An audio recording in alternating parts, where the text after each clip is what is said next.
Lauren Berryhill. I'm the new Career Resource Specialist here at the LBJ School, and today I'm going to tell you 5 tips to make the most out of your internship experience.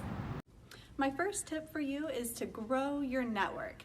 Internships are a great way to get to know people in your policy area or your industry, so don't be afraid to attend company events or invite people to lunch or to coffee. My second tip is to keep track of what you do during your internship. So have a document where you list all of your duties, your projects, and your accomplishments so that you can easily update your resume. My third tip for you is to ask for feedback. Internships are a great way to practice what you're learning in the classroom, so definitely have that open dialogue with your supervisors so you can really perfect your new skills. My fourth tip for you is to evaluate your experience.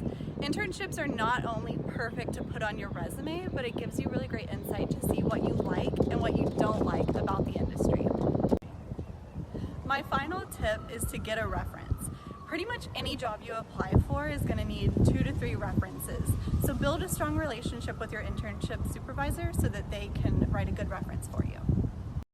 If you want to talk more about making the most of your internship experience, feel free to schedule with me on Acuity, the link's in bio, or shoot me an email anytime. I'm here over the summer and I'm here to help.